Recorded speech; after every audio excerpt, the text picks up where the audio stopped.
I would like to call Tomer Gardi to the stage, and Selma, and Lubna Shumali, and Yudit Ilani. I see Justin's not here. Nimrod and Hila. אוקיי, אז שוב ערב טוב לכם. Good evening once more.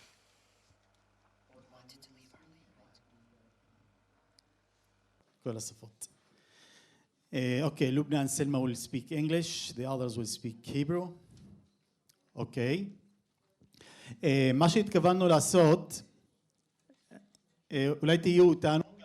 What we meant to do is I wanted to say a few words on the two panels we had during this conference, that even while preparing for this conference, we didn't know exactly how to do this, whether to do this. One of them was the discussion on Zionism. Even if we talk about the cracks, still it's hard. And I felt that some of the discussion sort of took us back to those old places that we already know and we wanted to move on from in order to make progress with this discussion and not cancel it. And I would have liked the two speakers who did speak to Zionism, whether it's civil or whatever, it's still it still took us backwards, and they could have maybe learned from our summary, but unfortunately they left, so we're not going to hear from them again. I wanted to tell you a little secret about yesterday, about the Mizrahis, which is something really trailblazing in terms of bringing it in such a conference and in general. And we saw how excited and how important and how much interest it raised. This, too, the steering committee talked about during the preparations. How can we bring this issue? How does it have to do with the work of Zochrot? And yesterday, it really made big waves on Facebook in Arabic. Some of the audience heard the discussion, and it wasn't as if it's not interesting, but the tone of the discussion as if we are mixing the Mizrahi victimhood with Palestinian victimhood, and it is like desecrating the Nakba. And it's as if portraying the Mizrahis as the victims rather than those responsible. That was the main sort of tone and made waves on Facebook. So that's why, and yet, we decided today to come out with half a step towards the future, with ideas and suggestions that you have on how you can make it happen, that the matter of Awda, the matter of the return, will go from the margins to the heart, mainstream of the discussion of human rights activists, of equality and peace discourses, knowing that this does not exist enough. We have already discussed in this conference the difficulty of Israeli organizations mostly to talk about Awda. The Palestinians have other difficulties and other obstacles, and we talked a bit about those, but still the task at hand is, what should we do? What approach should we embrace? Even what practical actions should be taken in our activity, in our work, in order to bring the matter of the return to the mainstream activity of these organizations. I hope this point was clear. I would like to begin with Tomer Gardi. Tomer, first of all, is a friend, and again, a friend. He worked in Zochrot a few years. He is a partner. He was, first of all, the editor of a very important magazine in Zochrot called Sedek, a crack. There were 6 issues of this magazine, and then it turned into a publishing house or place where books are put together. And he helped put together an excursion book and also the Awda book, scenario of stories, future stories, imagined stories by authors. He himself wrote one, and also a collection of songs called "Do Not Say in Gat." He also made this contribution to Zochrot, but he's also in Zochrot and he's also in the free market. And I would like you to contribute to our discussion. Since you did not speak in the conference, I'd like to begin the discussion with you and let you have more time. I will try to say what I have to say briefly because I would like to focus not on civil society in general, but in Zochrot. I worked in Zochrot, as Umar said, for a few years. And the question of how to reach the Israeli audience, the Israeli target audience, is a question that repeats itself very consistently. Once a month, once every 4-5 weeks, we have a meeting, we sit together, and we ask ourselves, how do we reach the Israeli target audience? And if I were to try and understand this problem, I'd like to look at it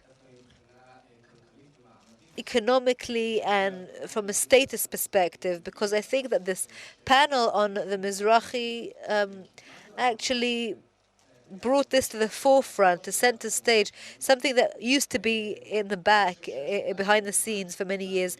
And I think that the addressee of the political action has to do with its action, the action itself, and what allows Zochrot to work as global capitalism. Funds that give money and allow Zochrot to function and be active. And this connection with these funds is very dynamic.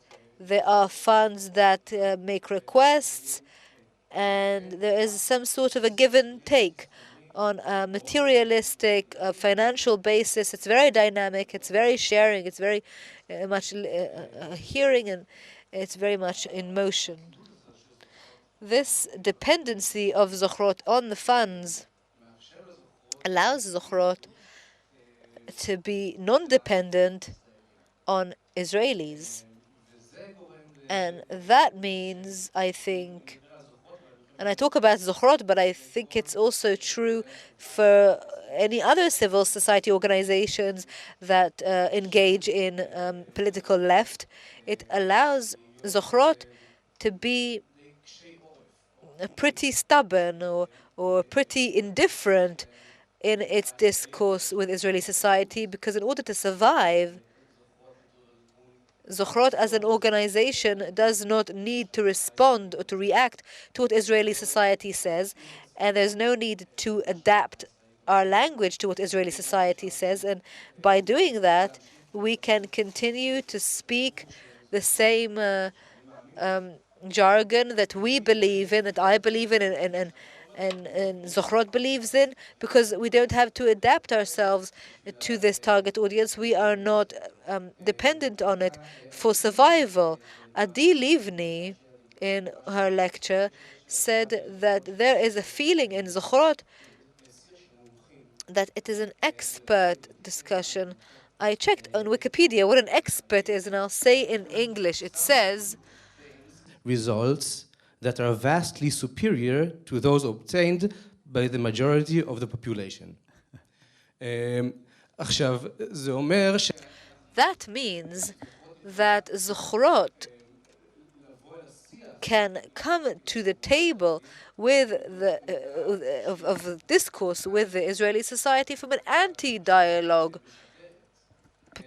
approach, without ever having to explore Zochrot's position because of its independence on Israeli society for its physical survival.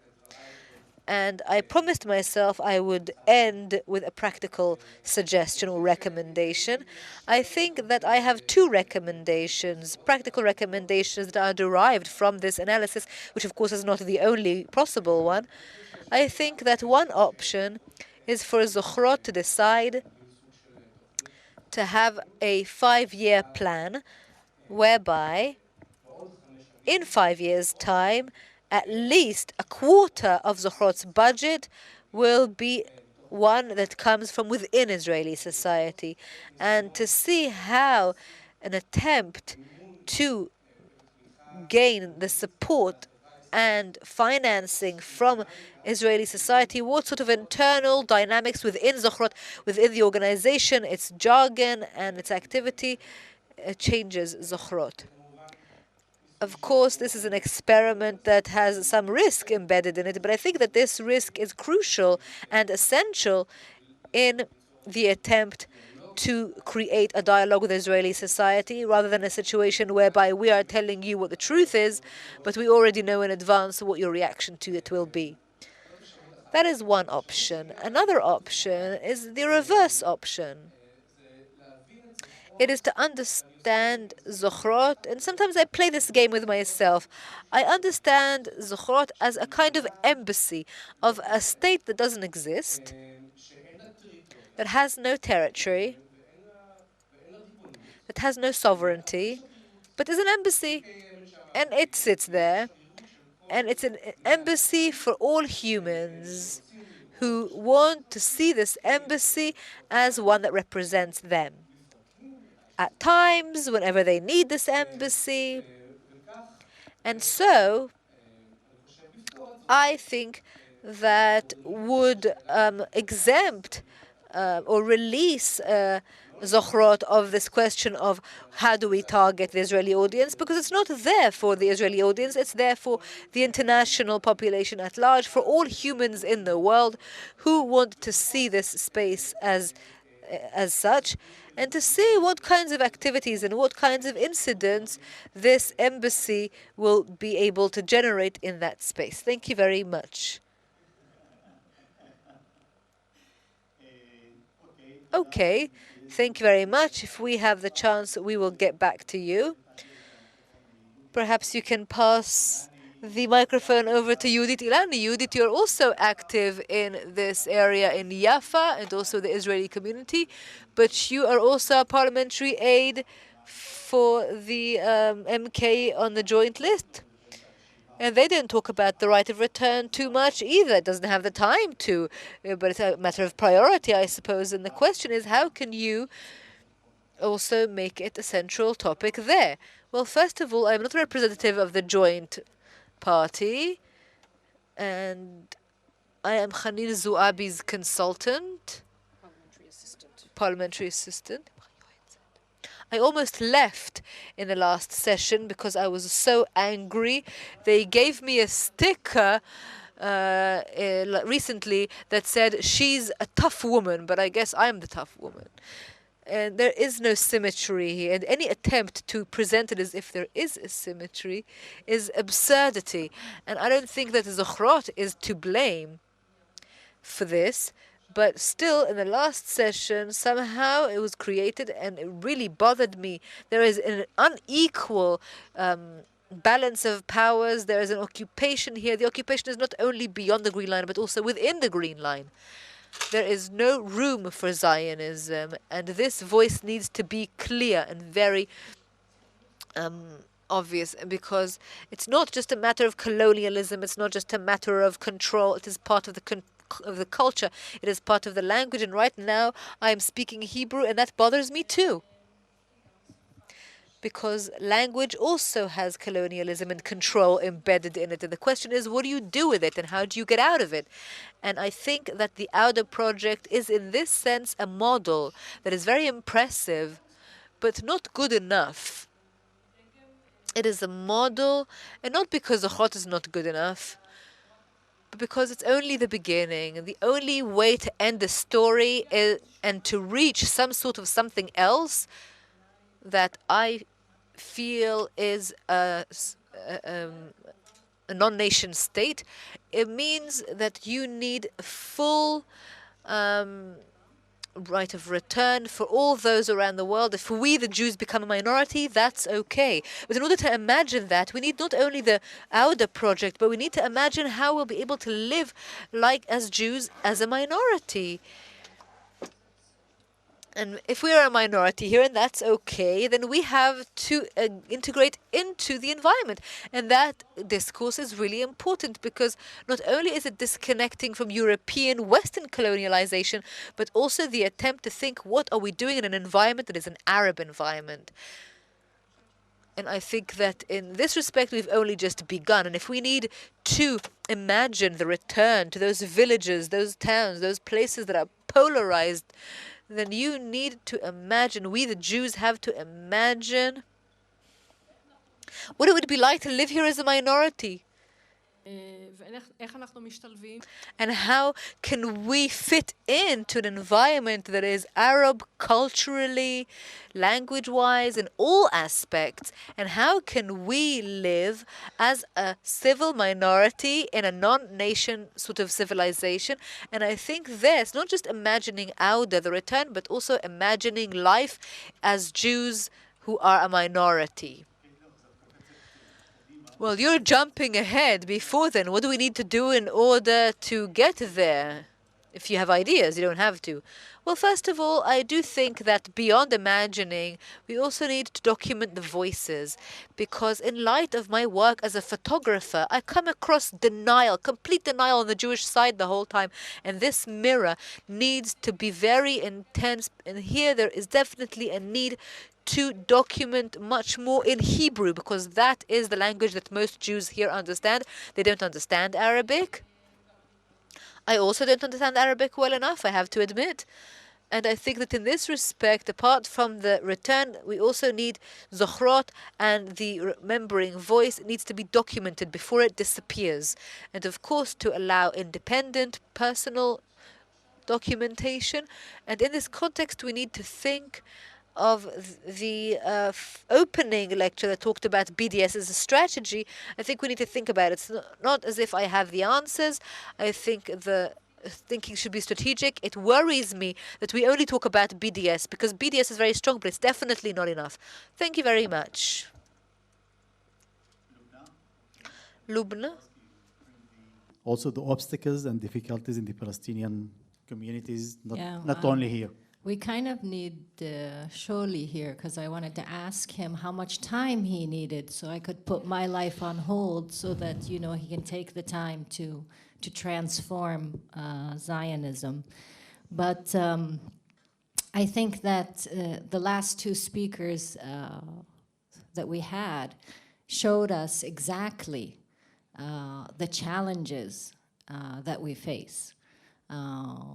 In terms of how to get the issue of return and work on the practicalities of return and get a discourse, at least a discourse of return on the table. And I think it shows also the desperation as well from the Zionist movement in attempting to divert the conversation and twist the issues around, which is nothing that we haven't all experienced before.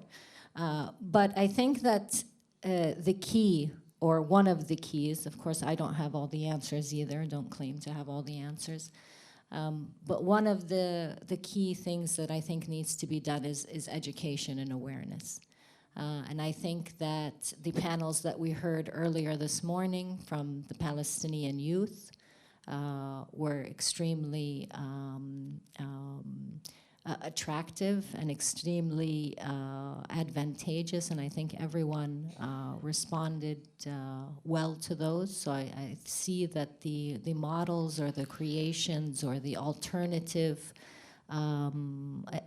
imaginations, even if they are just imaginations at this time, I see them as preparations for what could be and what needs to be done and what could be done in the future. So I think that education and awareness is key, and working with the youth and different stakeholders in the issue, Israeli and Palestinian, is definitely the way to go. Good. And could these models be done also in the West Bank, in refugee camps, for example? There would be the issues of access, and in actuality, we've been thinking about using youth from, not using them, but yeah, we are tired. But having youth from both sides of the Green Line work on a collaborative project of that kind on a village that for maybe Palestinian refugees from, for example, Beit Jibrin, who are in Awda refugee camp, could attempt to create a model or some type of imagine of return on with their village of Beit Jibrin, but there would be youth from inside the Green Line photographing the area and the village and taking the films and so back to, and so there would be a collaboration of that sort, Okay. where they could work on a village inside 48 with youth whose ancestors were displaced from that village. So we've been thinking about a number of different ways and how we could approach this, because the refugees don't have access to the villages, and so not being able to see and visualize the village and know the space or become intimate with the spaces is one of the issues, and how to meet that challenge and how to overcome that challenge is one of the things that we've been thinking about. Which also fits or complete the needs of the youth groups in 48, that they said already today that we cannot plan the future of the village without asking the refugees outside of the country. Exactly, So, yes. Okay, good, thank you. Thank you. And what the international community could do in order to promote the return of the Palestinian refugees. Not the international community, not the formal one, but the how we call it, the civil society organizations, yes. Well, I've been listening very carefully, and my brain has been working 100%. Because it's been a very intense experience for me being here. I've been moved back and forth, back in time where, as I said, every second person in my country was displaced and imagined returned and conceptualized it and longed for it. And then moved and went on a journey when it started to be strategized and realized with all the aspects that I just touched upon very briefly here. But then moved back to the situation that I'm in here, observing it very hard and thinking about listening to all the panelists. There's a lot to say, but I want to go back quickly to the last panelists that we had when they talked about symmetry and transitional justice. Very close friend of mine and very wise person, very knowledgeable of all refugee situations and displaced situations in the world. In fact, she started the first educational programs being a criticism to UNHCR having a global mandate of protection back in the 80s. She said, TJ, transitional justice, isn't that another word for when justice is not working? When there's nothing happening, there's no justice. So we talk about transitional justice, and we have all these international organizations helping you to do what? Justice, because there's no justice in place, and we have this new framework, which is my experience of transitional justice, 20 years of it in Bosnia, is exactly, very close to her wisdom. It's nothing, I have to say, unfortunately, bullshit. It has really been a bullshit journey. And here in the case of Palestinians, talking about right to return and listening very carefully, it's a lack of justice to recognize actually that the right to life, and we talk about right to return, right to life has been denied. So I think right to life should be it's a bigger framework, where we should place reparations and right to return. And make return, this is what I want to say, I could say a lot of things, but make return a social movement. I guess I've been trying to say that through my examples. And it's not an imperative, make it. It's something that you are doing. Zochrot is doing it now with this conference, with the conferences in past, through raising awareness, through intellectual exchanges, and many other things that I'm not even aware of. Badil is doing it by using legal frameworks that exist, international human rights law, international humanitarian law. Young people in exile, diaspora is doing it culturally and educationally. Connect together in a more affirmative way and move forward with what you are doing, because you're doing it, and make it in a social movement. Then the politics, then you may influence politics to change, and then that may influence the legal frameworks, and hopefully we will see some justice. I guess. Thank you. I hope I said it all. I tried. ואיך המזרחים יכולים לקדם שיבה בלי אחריות? Mizrachim advance return without responsibility.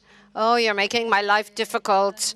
But I am glad at this feedback, because I asked everyone I asked, how was it? What did people say? And everyone said, okay, wonderful.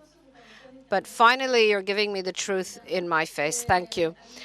I'm very happy that there was this discussion on Facebook. I think this was the intention at the introduction of this taboo subject here in Zochrot and in the Palestinian discourse. The story of that young man who said, why are you bringing me these Jewish people? We want the Jewish people that it's easy to deal with. That's the whole story. It's difficult for you. It's not easy to hear the Mizrahi story and the story about the Mizrahi heritage, and I'm very happy at the effort Zochrot is making to listen to that voice. And that's what I'd like to say. And we didn't talk about the purpose of the discussion. I'm getting to that. And what I want to say is that there is denial when nobody answers, when people burst out and people walk out and nobody talks about it. That's a problem. But when we talk about it and there's discussion in Facebook, that's a good thing. Everyone talked about dividing up the loot, and my subject was to oppose the concept of dividing up the loot. Anyone who says that this was desecration of the Natka to talk about the Mizrahi heritage and the victimhood of Mizrahim vis-a-vis Zionism, they are captives of the concept of dividing up the loot that places one injustice against another, that makes a hierarchy of injustices, and that's what Zionism wants. That's part of the paradigm of apartheid and Zionism. And I think that we have to break through it if we really want decolonization and democratization of society on a universes basis. And that can't be done without talking about return that will bring Palestinians and Mizrahim to a clash. That clash has to be clarified. If we can't deal with it, we won't be able to do democratization and decolonization. And that connects, as I see it, to what was said in her response. She said, I don't care, you won, and that's that. That's the end of it. No, we have to talk about it. It's not over with the fact that we have won. Who is we? And we also need to talk in the language of Udna. I think it's very productive for the Mizrahi Palestinian covenant. I think that's the pragmatic side. I think what Lubna said in her lecture is something that should be brought to that level of going to that Mizrahi place and saying, what are you afraid of? Wait a minute. Let's talk. How many percentages will come to throw you out of your homes? That's not the discourse. Let's talk in practical terms, pragmatically, empirically, what it means to recognize the right of return and to talk to the Mizrahim about it, because one day you will have to talk about it. That is my contribution, I think, and my contribution to fostering this discourse. Nimrod, despite your name, spontaneously one could say that your approach could indeed be the solution that could be accepted tomorrow morning. Judaism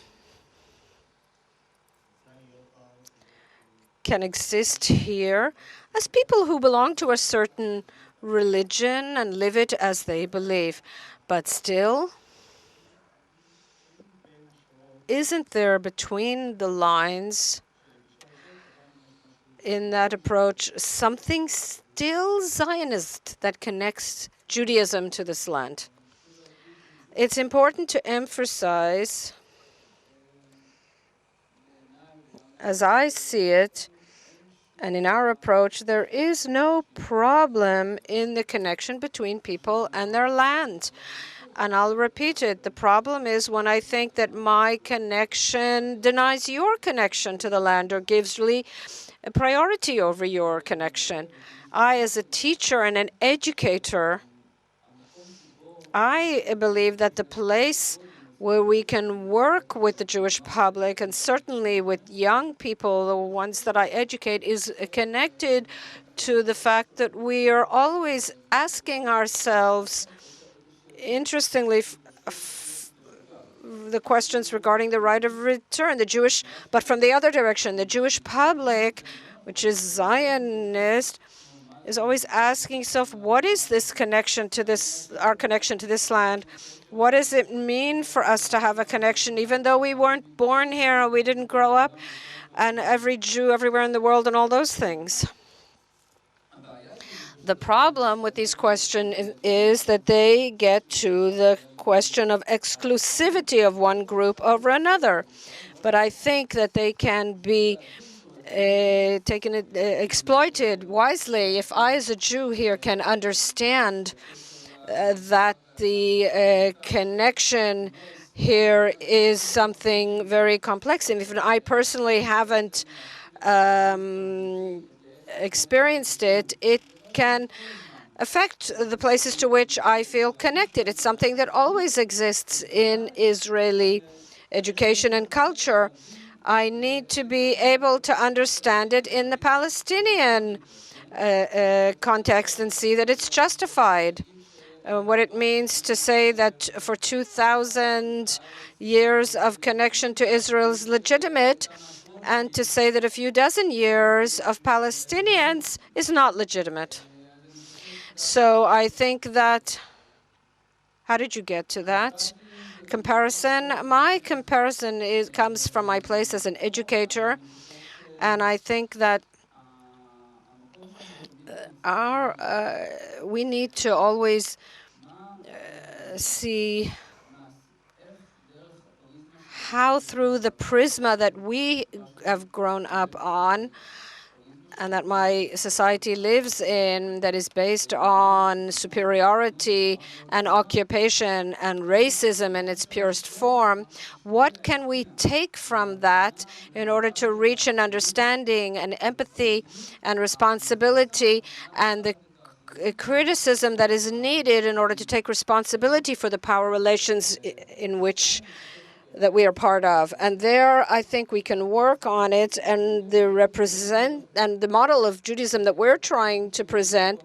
We as Jews, we are a religious group, so we don't have a problem with nationalism, except that we have the ability to have a richer, stronger, more interesting, and more moral identity when we see and understand that our identity is something liquid, something that we're constantly building and dismantling and rebuilding. And in it, there's a lot of our history that we can be inspired by, because we lived as a minority and we always had alliances with different groups. And so let's adopt that for the current situation here. And I think that has that's an opportunity for Jews to take responsibility for the very asymmetric situation that exists here. Is there anything practical that could be part of that from your work as an educator? Yes, I can tell you that the last time I taught about the Nakba, I think the statement that was most helpful, apropos the wonderful clip that Itamar showed where he takes Arafat, it was wonderful. The problem with that is it doesn't need to be the responsibility of the occupied to be there and absorb it in order to educate his occupier. That doesn't make sense. There are logical collaborations, and they've been discussed, and they are proper and good, and there are warriors for peace from Palestine who are willing to take that. But my commitment as a Jewish educator is to be in that place, to absorb it and to move on. And I think the last thing I said to my group when I spoke about the Nakba, I teach in Kiryat Uno, and the fact that there's that village there, the group that was here, they live in Jordan, and they've already had 4 exhibitions to remember the place that was there. And that helped the penny drop among the students because they like art. It's not just statistics. They're real people, and those people don't need to absorb their prejudices, but I can be there and take responsibility and tell them, yes, the right of return is scary. Let's talk about why we're afraid. And let's understand that this fear shouldn't detract from the ability to carry it out. Yes, that's what I wanted to say, that if you talk about the Nakba, you have to talk about the return, and you can take the videos that one of the groups have prepared, and you could take it to the educational framework within which you work. Audience questions? We'll begin with Sahar.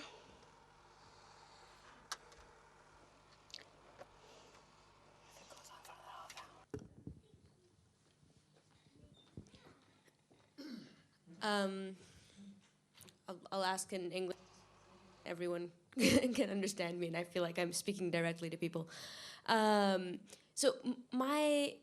For me, the most interesting session in the conference was the discussion about Mizrahim yesterday, and I kept asking myself and some of my friends here who are not Israeli, how much of it was an internal Israeli discussion. I was kind of like, I found it fascinating. How about you guys from the outside? And then I thought to myself, well, actually, that's not very relevant, because I think a lot of the focus of calling this Awda, how do you say Awda in Hebrew, is about how do we talk to it in an internal Israeli discourse. Yes. And I think that part of kind of the place that we're torn in these things, and I'd love opinions about what do we do with it, is between a discourse in which we know that we're right, a discourse that, yes, also tends to sometimes be righteous, but that will also, I think, I mean, even the comment about Palestinians writing about in Facebook around the discussion on victimism of Mizrahim, that might actually be very right. But then how do we solve the tension between that and what Tomer is talking about if we actually do want to talk to Israelis? And when we talk to Israelis, we need to talk in a language that is communicating. And I think that kind of tension in many ways is a question of what audience are we catering to? And is it actually possible to be catering to different audiences at the same time, or do we have to make a choice? And in that case, which is that audience? Tom. הייתה לי שאלה לתומר ושאלה להילה. I had a question for Tomer and a question for Hila. Tomer, I would like to ask, let's take Israel Today as a model. Israel Hayom, it's a very powerful newspaper, and it is almost entirely funded from foreign funding. So it could be just as well it could be printed in English, and then Israelis wouldn't even know it. But because it's funded by Sheldon Edlinson. But it is actually a newspaper that is read by ordinary Israelis. So isn't that perhaps a model where there's foreign funding and you manage to do something with this foreign funding, but you do it with foundations here in Israel?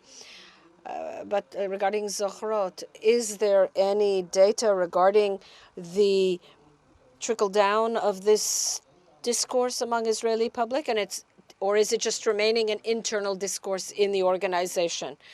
And Hila, I read your lecture differently. I think that you were trying to tell a complicated story here, where there is a history of transit camps in Holon, and the mayor, perhaps they looked at him differently, but you did ultimately talk about, you said that the land of the transit went to the municipality, and the municipality divided it up not only among Ashkenazim, and the mayor was in fact an imposter. And my opinion from the story is that Mizrahim is a different story. It's not quite that different. I think we need to shatter this idea that the Mizrahim were sitting on a desert island, pure, and they weren't part of the system. Although you are sensitive and you're not trying to draw a caricature, but I think you're flattening the differences. Briefly, Uri, please. We know you, but I have a story. As far as I am concerned, a key focus is on what side we are and not to blur that distinction. We are loyal to the criminal side, the occupier, or the victim side that is harmed by the Israeli colonialism, or is our loyalty there? There's no symmetry. When we're talking about justice, you have to conceptualize justice in light of this distinction. To whom am I loyal? And I'll move into English. Crucial on whose side you are. And conceptualizing justice is informed by that division on whose side you are.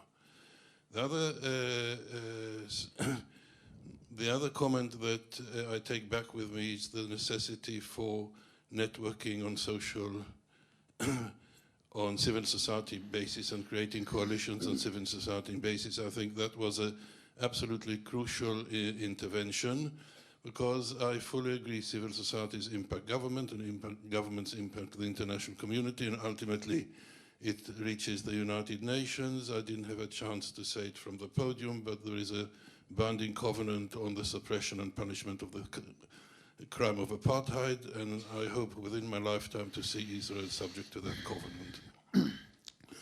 But here is the story, and these are two related stories. One with respect to the situation of Arab Jews or Mizrahim or Oriental Jews inside apartheid Israel.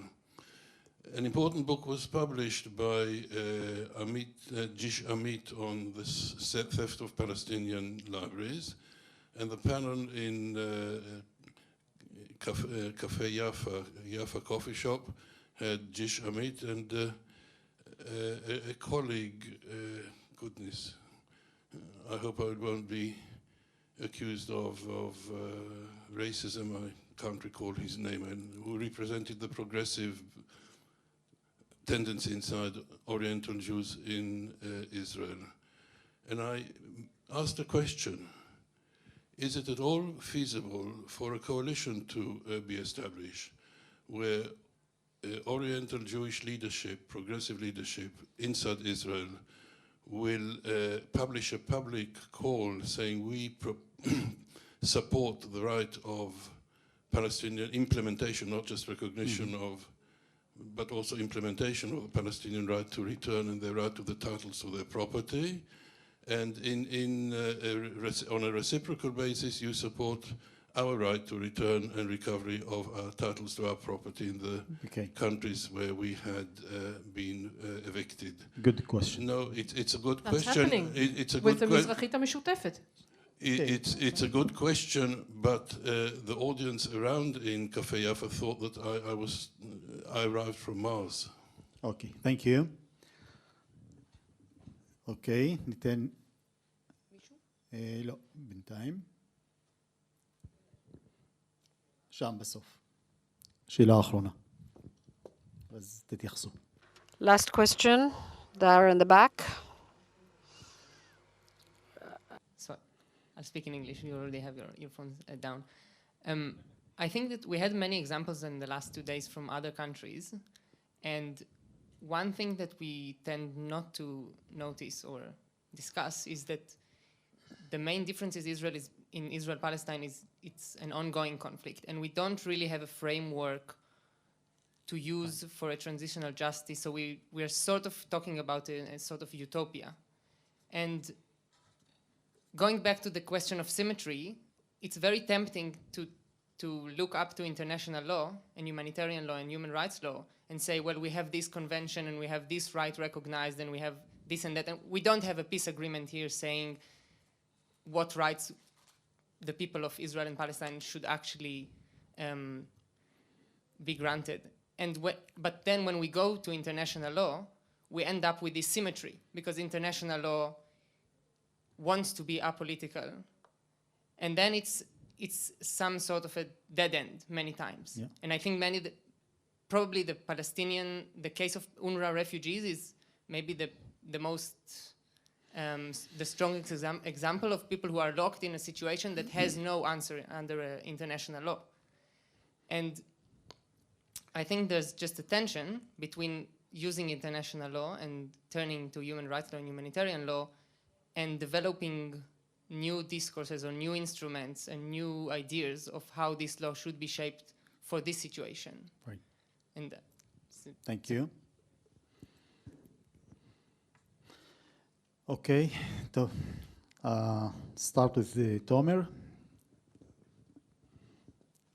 ميكروفون عندك الطاولة. نتخيل من توم. I'll start with Tom. Your question confused me.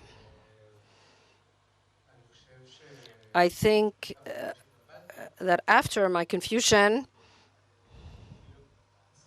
without being unequivocal on this subject, I think there's a difference between what is being sold to the Israeli public and what the Israeli public wants to hear. There's no conflict regarding the external funding of this organization and the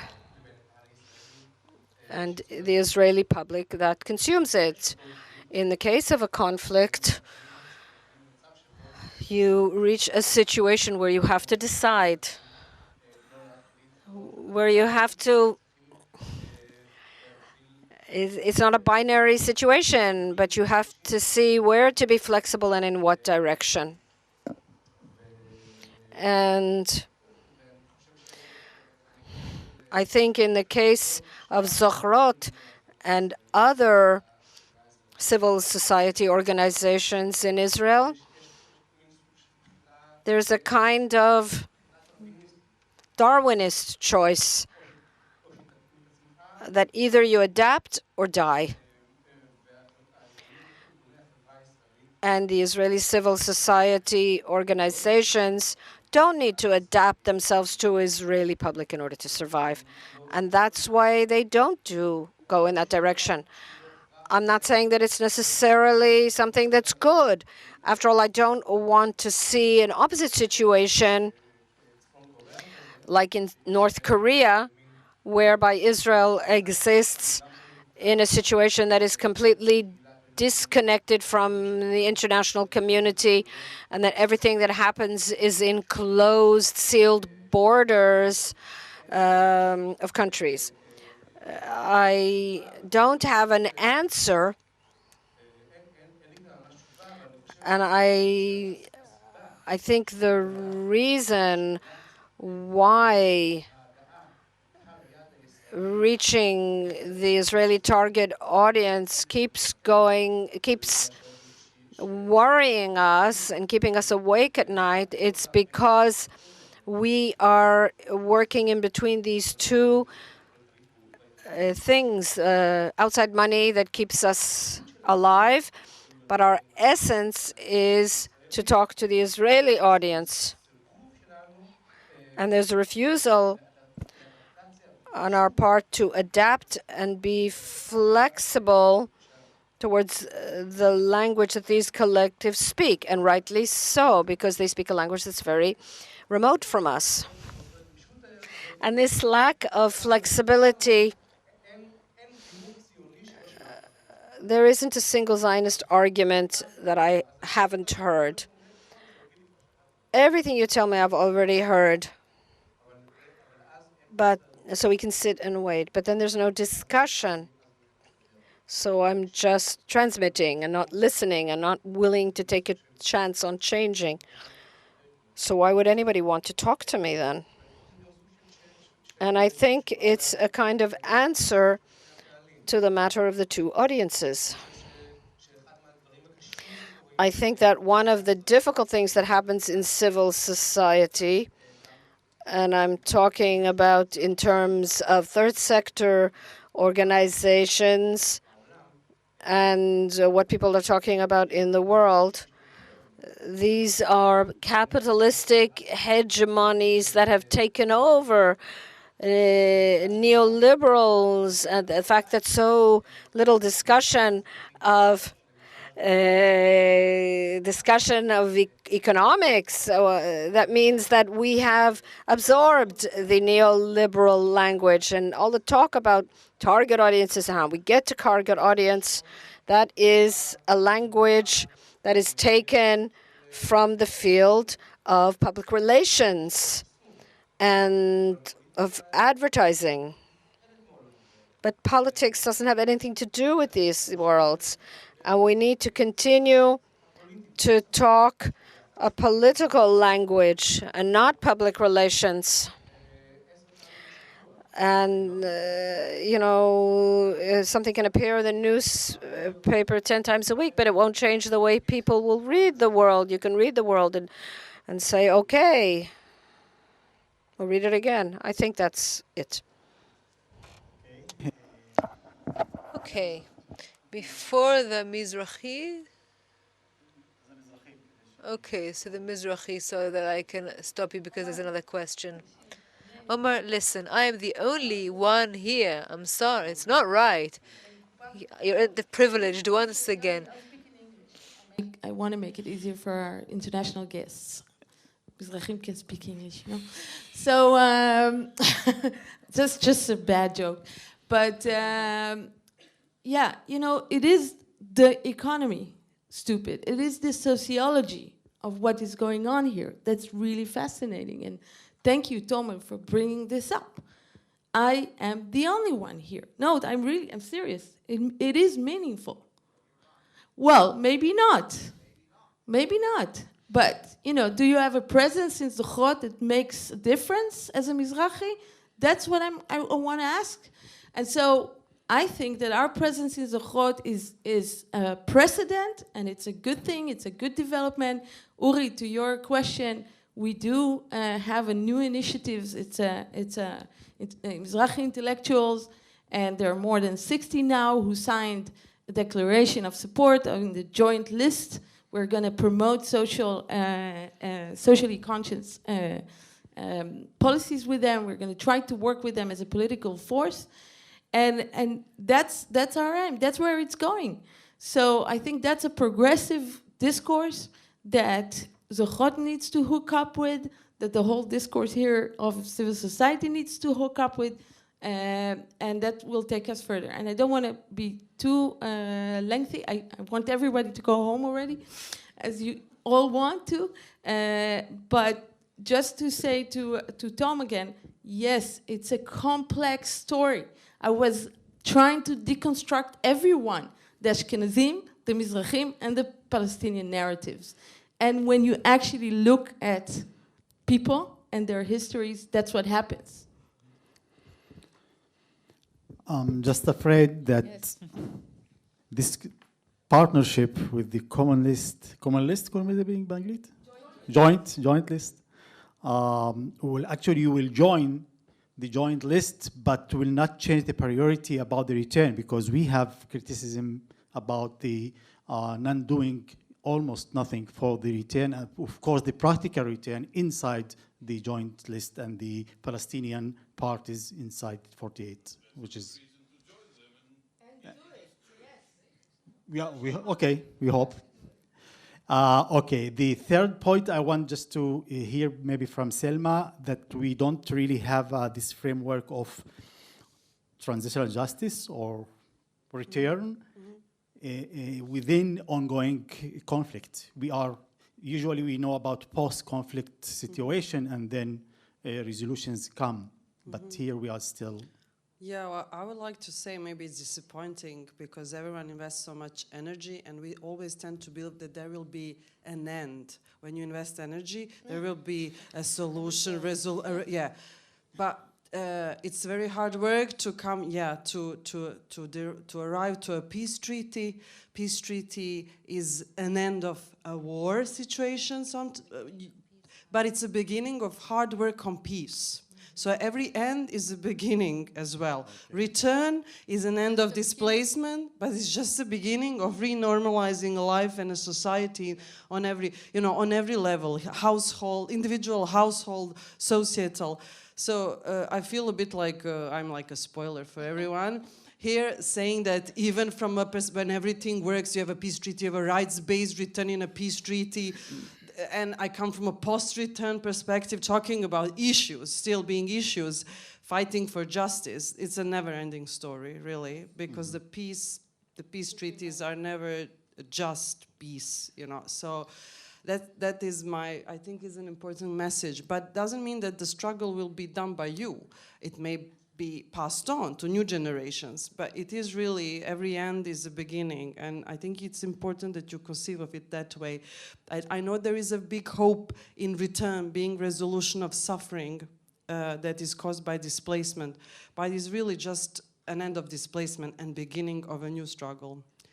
Good. That I hope can help.